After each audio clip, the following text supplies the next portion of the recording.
Hey everyone, and welcome to another video. So today what we're taking a look at is the DJI Action 2. So this is DJI's latest attempt at the action camera. This is basically a updated modular kind of setup, very similar to the Insta360 Go 2. They've either taken inspiration from that particular product, or they're kind of aiming it between the people that might be interested in something like this and those that want the picture quality and sort of flexibility of a GoPro. Right, so this particular product only got announced yesterday. It was on Amazon straight away, and there's two different variants that you can actually buy. So as you can see from this sort of picture there, I've got the one where it comes with the additional screen. You can also buy another combo pack where rather than the screen you just get a pure battery. That is a little bit cheaper, but for me, for the little bit of extra money, having that extra functionality of having the screen front facing, I think will be more useful. The main reason I've purchased this particular camera is to try and emulate what I wanted to do with the Insta360 Go 2, but couldn't because of the limitations that I've listed in several of my videos, and also just give me the sort of flexibility to be able to use this for my top-down shots that currently I'm using my iPhone 13 Pro Max for. So anyway, without further ado, let's dive into the unboxing and take a look at what we get. A lot of the sort of influencer videos, because they would have received influencer packs, they would have actually got a combination of mounts and sort of additional lanyards that maybe you won't get in one of these two combo packs. So for the normal person buying it, this is basically your sort of first look at what the retail packaging is actually like. Now alongside that, I did also purchase a 128 gig SD card. This can take SD card. So opening it up, initially we are given all of the sort of paperwork. I'm not really interested in that. Then we're presented with the camera itself and the additional screen. So what we'll do is, firstly we'll just quickly take a look at what else we get. So we get a few mounts, and on this side I'm guessing it's going to be a charging cable, few more mounts, and yeah, that's the sort of GoPro action cam kind of mount. Right, so let's take a look at what we get as part of our pack.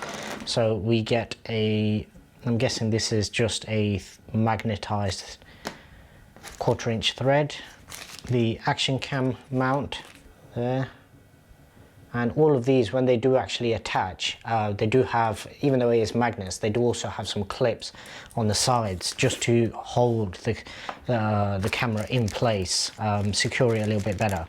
Initially when it does attach, it is clamping on using the magnets. Right, so this is the lanyard. Now this is slightly different to the one that you actually get with the Insta360 Go 2. So unlike the Insta360 Go 2, that only has one, so that only has this part. You don't have an additional part that you mount on the outside of your clothes. With this one, you do attach it slightly differently. Right, I'm not going to try that in this particular video because it'll interfere with my mic, but obviously during my testing and my comparison videos coming later down the line, I will give you my opinions on that. And finally we get a tripod mount as well, a ball head mount. Yeah, I think this is going to have to get mounted onto a tripod before we can actually see how much resistance we're actually getting. I'm guessing this is screwed in, but without being screwed into something. Let me just try it with this. It is literally just what it is that there is no adjustment on that particular part. It is literally just stiff, and then you just adjust it to wherever you need it. And then obviously you have your option of going all the way down like that, or rotating it back up like that. So that's literally just a ball head kind of adapter. So this is what you're getting in the pack, and we'll just quickly take a look at the paperwork. So you do get some DJI stickers.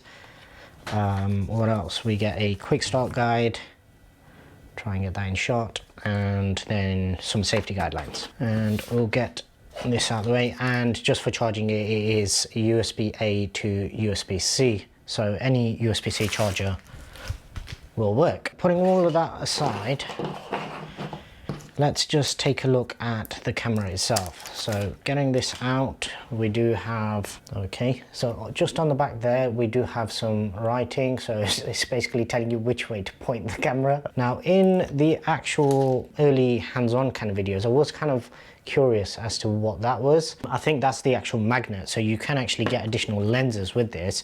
We don't seem to have received any additional lenses in this kit, unless this center section opens. No, it doesn't. Nothing under there, and nothing else in there. So yeah, we don't receive any additional lenses. DJI are going to charge you for that unless you're an influencer, in which case you get them for free. And here we have the additional screen, so we do have a little label on there as well. You can pause that and take a look at that if you're interested. So what it says is keep the expansion port clean and dry to avoid short circuit or corrosion. Yeah, the reason charge to activate the battery before using for the first time. So this I won't be able to connect just yet. I will need to charge it just to activate it. So the reason you've got that message on there is because this particular unit, so just the actual main unit, is actually waterproof. So obviously it's a similar thing to the Insta360 Go 2, where the actual camera itself is waterproof, but the case isn't. And obviously even some early influencers actually took the whole thing into the water and basically killed the camera. So size wise, you can see it's actually quite comparable. I was actually expecting this module to be slightly bigger.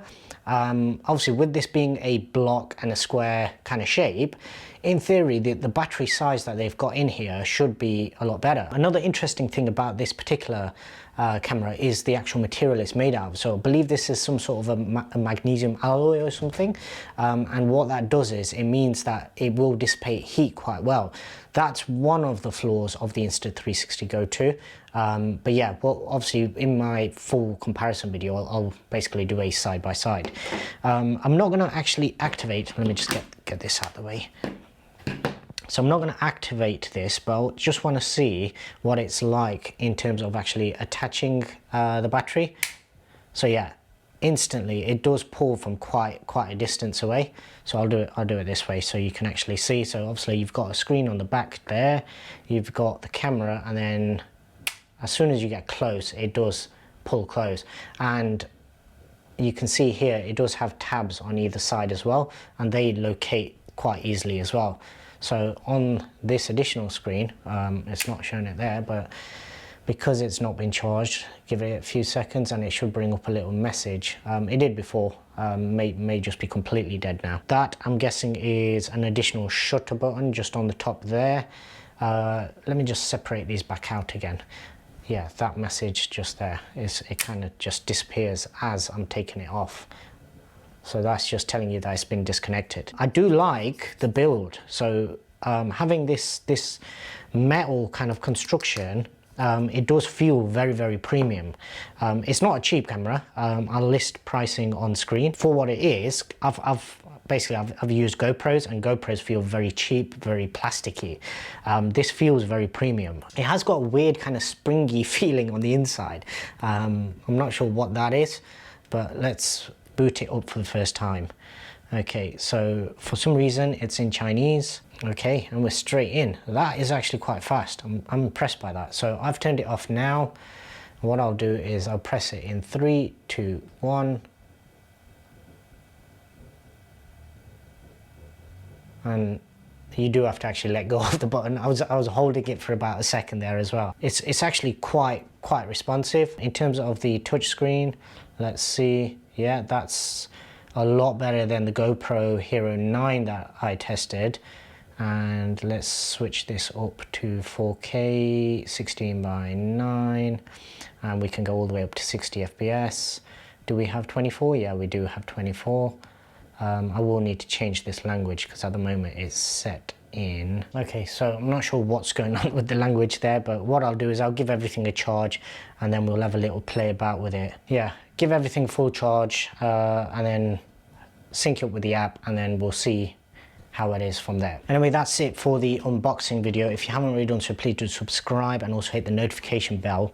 I will have videos coming comparing it both to the Insta360 Go 2 as well as the iPhone 13 Pro Max. Yeah, I will have more videos coming, so if you haven't already done so, please do subscribe and also hit the notification bell. That way you'll be notified as soon as I drop those videos, and I'd really appreciate if you also give this video a thumbs up. And other than that, thanks very much for watching.